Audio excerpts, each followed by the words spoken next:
திருவாதிரை ஏன் கொண்டாடப்படுகிறது? திருவாதிரை அல்லது ஆருத்ரா தரிசனம் என்பது தமிழர் வாழ்வில் மிக முக்கியமான திருவிழாக்களில் ஒன்றாகும். இந்த பண்டிகை தமிழர் பண்பாட்டு மரபில் முக்கிய இடத்தை பெற்றுள்ளது. திருவாதிரை என்பது மார்கழி மாதத்தில் வரும் திருவாதிரை நட்சத்திர நாளில் கொண்டாடப்படும் சிறப்பு நிகழ்வு.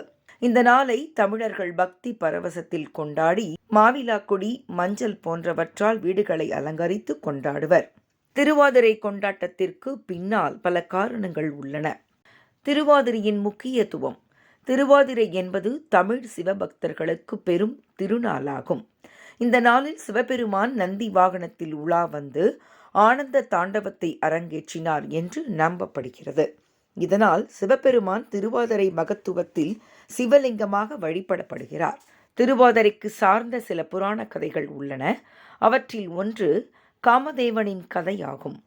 காமதேவன் சிவபெருமானின் தியானத்தை குழப்பியதால் சிவன் தனது 3வது கண்ணால் காமதேவனை சாம்பலாக்கி விட்டார். பின்னர் காமதேவனின் மனைவி ரதிதேவி சிவபெருமானிடம் கணவரை மீட்டுத் தருமாறு வேண்டுகிறார். பின்னர் சிவபெருமானின் அருளால் காமதேவன் திருவாதிரை நாளில் மறுபடியும் உயிர் பெற்றதாக நம்பப்படுகிறது. இதனால் திருவாதிரை புதிய தொடக்கங்களுக்கு ஏற்ற நாளாக கருதப்படுகிறது. திருவாதிரை நட்சத்திர நாளில் சிவபெருமான் மற்றும் பார்வதி தேவியின் திருக்கல்யாணம் நிகழ்ந்ததாக புராணங்கள் கூறுகின்றன. இந்த தெய்வ திருமணத்தை நினைவு கூறும் வகையில் திருவாதிரை கொண்டாடப்படுகிறது. திருமணம் என்பது புனிதமான ஒன்று என்பதால் இந்த நாளில் திருமணங்களை நடத்துவது மிகவும் சிறப்பானதாக கருதப்படுகிறது. திருவாதிரை நாளில் பெண்கள் விரதம் இருந்து சிவபெருமானை வழிபடுவது வழக்கமாகும்.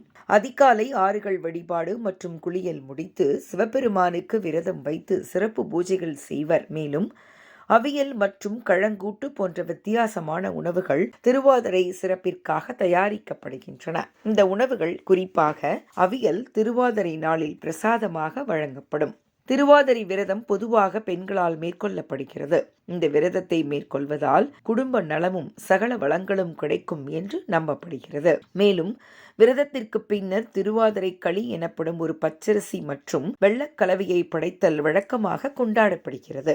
முடிவில் திருவாதிரை என்பது வெறும் ஒரு நாள் கொண்டாட்டம் மட்டுமல்ல, இது நம் முன்னோர்களின் நம்பிக்கைகள், கலாச்சாரம் மற்றும் ஆன்மீக வாழ்வு ஆகியவற்றை இணைக்கும் ஒரு பாலமாகும். இந்த விழா நம்மை ஒற்றுமையாக இணைத்து நமது பாரம்பரியத்தை அடுத்த தலைமுறைக்கு கொண்டு செல்ல உதவுகிறது. திருவாதிரை கொண்டாட்டம் அன்பு, பக்தி, ஒற்றுமை மற்றும் புதிய தொடக்கங்களை குறிக்கும் ஒரு சிறப்பு நிகழ்வாகும்.